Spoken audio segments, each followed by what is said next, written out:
Assalamu alaikum wa rahmatullah. Welcome to English for HSC students. প্রিয় শিক্ষার্থীবৃন্দ, তোমরা কেমন আছো? আশা করি তোমরা সবাই খুব ভালো আছো। আজকে যে বিষয়টি নিয়ে আলোচনা করব সেটি হচ্ছে sentence connector practice 1 Dhaka board 2019। আমরা ঢাকা বোর্ড 2019 এর যে সেন্টেন্স কানেক্টরটি আছে সেটি সলভ করার চেষ্টা করব। গত ভিডিওতে আমি সেন্টেন্স কানেক্টরের যে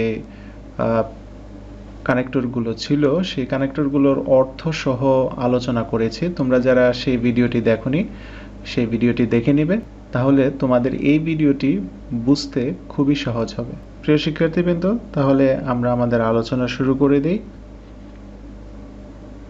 এখানে ঢাকা বোর্ড 2019 এর সেন্টেন্স কানেক্টরের কোশ্চেনটি দেওয়া আছে, আমরা এটি সলভ করার চেষ্টা করব।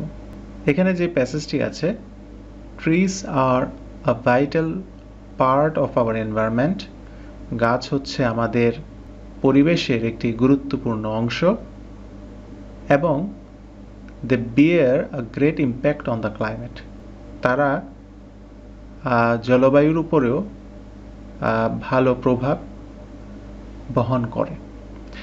এই যে আমি অর্থ করলাম, গাছ আমাদের পরিবেশের গুরুত্বপূর্ণ একটি অংশ এবং তারা অর্থাৎ গাছেরা জলবায়ুর উপরেও গুরুত্বপূর্ণ প্রভাব বহন করে থাকে।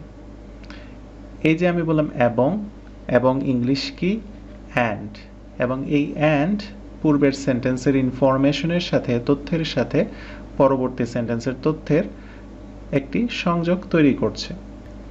পরবর্তী সেন্টেন্সে কি আছে? Dash we are not careful about them. প্রথমে দুইটা সেন্টেন্সে আমরা গাছের দুইটা উপকারের কথা বললাম, যে তারা পরিবেশের একটি গুরুত্বপূর্ণ অংশ এবং জলবায়ুর উপর তারা খুব ভালো প্রভাব রাখে, কিন্তু we are not careful about them, কিন্তু আমরা তাদের প্রতি যত্নবান নই। তাহলে এই কিন্তু শব্দটির ইংলিশ হচ্ছে বাট। তাহলে এখানে আমরা বসিয়ে দিলাম কানেক্টর বাট। তো তোমরা যখন কানেক্টরগুলো সলভ করবে তখন সেন্টেন্সের অর্থগুলো যদি বের করতে পারো তাহলে সহজেই তোমরা সেন্টেন্স কানেক্টরগুলো বসাতে পারবে। ঠিক আছে, যে প্রথমে উপকারের কথা বললো, পরে বলছে আমরা কেয়ারফুল নই। তার মানে কি বোঝাচ্ছে? প্রথম দুই বাক্যের একটি বিপরীত ধারণা দিচ্ছে বাট এর মাধ্যমে, যে এর তো উপকার আছে কিন্তু but we are not careful about them, আমরা তাদের প্রতি যত্নবান নই। তাহলে বাংলাতে যখন আমরা অর্থগুলো বের করে ফেলতে পারতেছি, ঠিক তেমনিভাবে কানেক্টরগুলোও আমরা অর্থ অনুসারে বসিয়ে দিতে পারছি, এবং কানেক্টরগুলোর অর্থ কোনটার কি আছে সেটা কিন্তু আমি এর পূর্বের ভিডিওতে আলোচনা করেছি, তোমরা সেটা দেখে নিবে। তারপর কি বলছে? Dash we destroy trees at random. তো প্রথমে বলছে গাছের এত উপকারিতা আছে কিন্তু আমরা সেগুলোর প্রতি যত্নবান নই, বরং we destroy trees at random. যত্নবান তো নই, বরং we destroy trees at random, আমরা নির্বিচারে গাছ কাটছি বা বন উজাড় করছি। তাহলে বরং ইংলিশ কি? রেদার। তাহলে আমরা এখানে কানেক্টর বসিয়ে দিলাম রেদার। তো আমরা যত্নবান নই, বরং আমরা গাছপালা নির্বিচারে কাটছি, এর ফলে একটা প্রভাব বা একটা রেজাল্ট, একটা ফলাফল পরিলক্ষিত হয়, যেটি পরের সেন্টেন্সে বলা হচ্ছে যে one day the country will bear the consequence of green house effect, যে একদিন আমাদের দেশ গ্রিন হাউসের যে ইফেক্ট বা প্রভাব সেটা ভোগ করবে বা বহন করবে। এটা কি? তাহলে এই লাইনটা পূর্বের যে আমাদের গাফলতি আছে সেটার রেজাল্ট দিচ্ছে। তাহলে এখানে আমরা কানেক্টর হিসেবে লিখতে পারি অ্যাজ এ রেজাল্ট। আমি আবার অর্থ করছি যে আমরা গাছপালার প্রতি যত্নবান নই, বরং আমরা গাছপালা কেটে ফেলছি, অ্যাজ এ রেজাল্ট, যার ফলে one day the country will bear the consequence of green house effect. দেখতে পাচ্ছ যে আমরা যখনই অর্থগুলো বের করতেছি খুব সহজেই কিন্তু কানেক্টরগুলোও বের করে ফেলতে পারতেছি। পরের সেন্টেন্সে আছে dash hours is an agricultural country our economy depends on it. কি বলছে? ours is an agricultural country.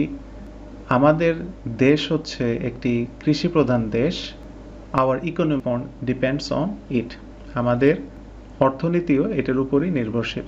তাহলে এখানে যদি আমি অর্থ করি, যেহেতু আমাদের দেশ কৃষিভিত্তিক দেশ, আমাদের অর্থনীতিও এটার উপর ডিপেন্ড করে। এই যে যেহেতু বললাম বাংলাতে, যেহেতু ইংলিশ কি হবে? সিন্স অথবা অ্যাজ। তাহলে আমরা এখানে সিন্স বসালাম অথবা অ্যাজ বসাতে পারব। Since hours is an agricultural country, যেহেতু আমাদের দেশ কৃষি প্রধান দেশ, hour economy depends on it, আমাদের অর্থনীতি এটার উপরই নির্ভর করে। তো অনেকগুলো ইনফরমেশন এখানে দিচ্ছে যে গাছের কি কি উপকারিতা আছে এবং আমরা কি কি জিনিস গাছের প্রতি করি না। তো আরও যখন তথ্য, অতিরিক্ত তথ্য সংযোজন করবে, তখন আমরা কি ধরনের কানেক্টর যোগ করব? সেটা হচ্ছে বিসাইডস। এছাড়াও trees play a vital role on our climate. আমাদের জলবায়ুর ক্ষেত্রেও গাছপালা অনেক বড় ভূমিকা পালন করে। তাহলে এই বিসাইডস এছাড়াও এই কানেক্টরটা আমরা তখনই ব্যবহার করি যখন আমরা তথ্য দিয়ে যাচ্ছি এবং অতিরিক্ত তথ্য আরও যুক্ত করতে যাচ্ছি, তখন আমরা বিসাইডস কানেক্টরগুলো ব্যবহার করব। তো বলছে ক্লাইমেটের প্রতি একটি বড় ভূমিকা পালন করে গাছগাছালি, এবং ক্লাইমেটের কারণে যেই ধরনের দুর্যোগগুলো দেখা দেয় সেগুলো থেকে গাছ আমাদেরকে রক্ষা করে থাকে, এবং সেই কারণগুলো বা সেই দুর্যোগগুলো থেকে কিভাবে রক্ষা করে সেটাই ধারাবাহিক ক্রমে পরবর্তী লাইনে বর্ণনা করা আছে।